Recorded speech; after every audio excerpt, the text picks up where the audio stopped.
Jesus chose a very specific day and specific place to make his biggest claim, but neither is treated as sacred in Christianity today. Hey everyone, my name is Brad. I'm a PhD candidate, and on this channel I explore the fascinating world of mythology as it relates to the biblical text. Today I'm breaking down what this day was, where it took place, and why Jesus chose these for his biggest claim, and why understanding this moment is essential for understanding who the historical Jesus was and how it shaped the early Jesus movement. Now, to understand this explosive claim that Jesus makes, we need to rewind just a bit. In John chapter 7, Jesus goes up to Jerusalem for the Feast of Tabernacles, and this is one of Judaism's major pilgrimage festivals. And it is rich with symbolism, such as water rituals, light ceremonies, as well as Messianic expectation. And it commemorated the Israelite deliverance from Egypt. And here in John chapter 7, tension is building, because some believe that Jesus is the prophet, some think he's the Messiah, but others want him arrested. And the religious leaders have begun plotting to kill Jesus. But Jesus enters the temple and begins teaching anyway.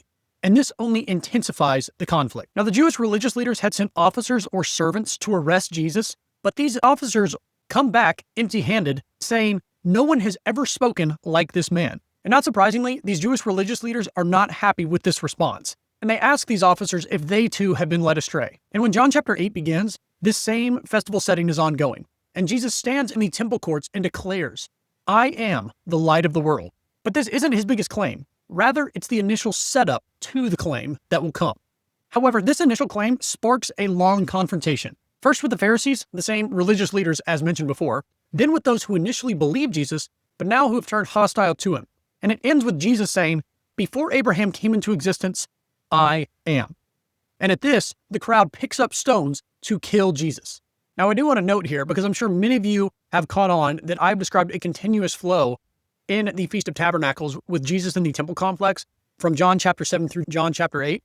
And that's because I'm following the scholarly consensus that the story of the woman caught in adultery at the very end of chapter 7 through the first 12 verses of chapter 8 was not part of the original Gospel of John. And additionally, most scholars agree that Jesus' "I am" statement echoes the divine name in Exodus, because this would explain the crowd's violent reaction of wanting to stone Jesus for blasphemy. However, there are certain scholars that do disagree with this. But now continuing on, immediately after Jesus' "I am" statement, he escapes the crowd and slips away from the temple complex. And this is when Jesus sees a man born blind. And he repeats the claim that he gave the Jewish religious leaders and the crowd inside the temple complex, "I am the light of the world," and immediately proceeds to restore the blind man's sight. And he does so by breaking numerous Pharisaical laws within Judaism. And the placing of this miracle here isn't random. It's a direct demonstration of his claim, and that is the point being made here in John's Gospel.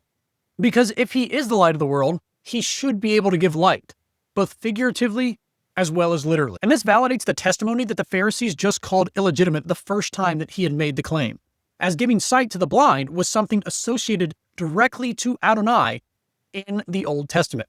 And the passages associated with this are Exodus 4:11, as well as Psalm 146 verse 8. And in a number of passages within Isaiah, this is considered to be Messianic activity. And following this, the setup to his biggest claim continues when he declares, "I am the good shepherd." And this is a theme that runs deep across the ancient Near East, from Egypt, Babylon, Assyria, as well as throughout the Hebrew Bible, where Adonai is described as the shepherd of Israel. And Moses and David are human shepherds appointed by Adonai. So by using this title and declaring himself the good shepherd, Jesus is in effect calling the religious leaders failed shepherds, which links to Ezekiel chapter 34. He is also identifying himself with the Davidic line and possibly hinting at the divine shepherd motif. And I believe he is, and that's because of what he says in his biggest claim. But these claims set the stage. They build the tension and they escalate the expectation. And they prepare the reader for the moment when Jesus makes his biggest claim. But it's not here at the Feast of Tabernacles. It happens roughly 2 months later. And it seems to occur rather abruptly within the narrative. Because in John chapter 10, verse 22, it seems that several months have gone by since verse 21. This is indicated by the fact that John suddenly shifts the calendar when he declares in chapter 10, verse 22 and 23, "Then came the Feast of Dedication in Jerusalem. It was winter." And the Feast of Dedication has another name, Hanukkah, the Festival of Lights. And here's the part many won't realize. Hanukkah was understood as a renewal of the Feast of Tabernacles, or rather as a belated celebration of it. And that's according to 2 Maccabees chapter 10, verses 5 through 7. It's a second celebration of light, deliverance, and restoration of the temple after the Maccabean revolt. Because roughly around the year 160 BCE, the Seleucid Empire had sacked and desecrated the temple. And in arguably one of the biggest underdog stories of all time, a small group of Jewish rebels band together and retook the temple. And at the time of this victory, the Feast of Tabernacles had just passed. And so essentially what happened is they just had a belated celebration of it. And that is where Hanukkah comes from. Now there's other elements to it. That's a simple version of it, but it has many of the same themes, although it is distinct in and of itself. I don't want to say it's an identical one-to-one. It certainly isn't. But returning to John's narrative, it's at Hanukkah that Jesus returns to these same temple courts with great intention. And once again, he finds himself surrounded by the religious leaders. And this time they press Jesus, asking him, "If you are the Messiah, tell us plainly." And while it might seem like it to a modern reader, his answer is anything but vague. He drops arguably his biggest claim of the Gospels, where he states, "I and the Father are one." And the reaction is immediate. Just like before, they reach for stones, accusing him of blasphemy, because Jesus has just made himself equal to God. And to do this, Jesus chose the temple. During Hanukkah, a festival of celebrating divine deliverance, rededication, light, and the restoration of God's presence. And so we can see a buildup from his previous claims. When he says, "I am the light of the world" at the Feast of Tabernacles twice, now at Hanukkah, the Festival of Lights, he declares to be one with God and to be equal with God. And this is why I believe when he called himself the Good Shepherd, he was linking this to the motif of God, or the deity in the ancient Near East, being a shepherd king. And Jesus is now standing in the temple court where Israel remembered the shepherd kings that God had appointed. So this is not accidental. It's a theological stage that he deliberately built up to and set up. Now, I'm not going to dive into the link to Jesus' biggest claim here and Psalm 82. I know that Dan McClellan has done at least a video on this. I think he may have done an article as well. And I know that Mike Heiser has plenty of articles and videos on this topic as well. And he and Dan McClellan are at opposing views on this. So I will link some articles in the description below. But all of this raises a massive question. If the temple mattered this much to Jesus, if the festivals mattered, if the symbolism within the festivals mattered, and if he chose Hanukkah to make his biggest claim, why is this day ignored in nearly all of Christianity today? I would say that the reasons aren't theological. Rather, they're historical.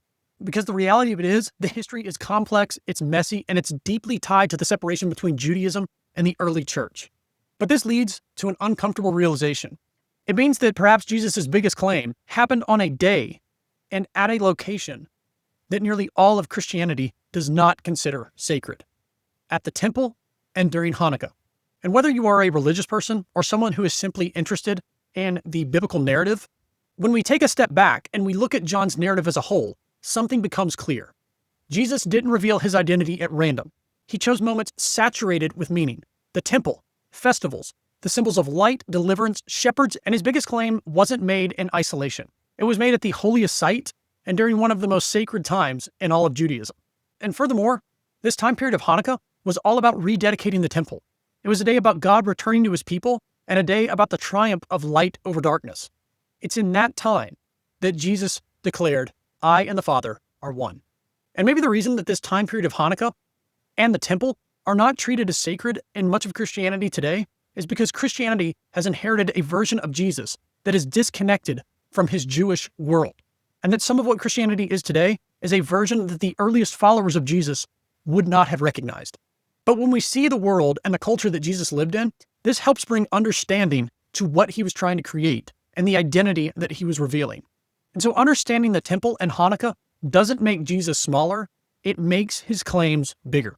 All right, everyone, this was a special episode for the Hanukkah season. Please let me know what you thought below by leaving a comment, and make sure to like and subscribe. And be sure to check out my other videos and playlists on mythology, and you can do that by clicking either of these two links on the screen right here. And I will see you on the next video. Thank you all so much.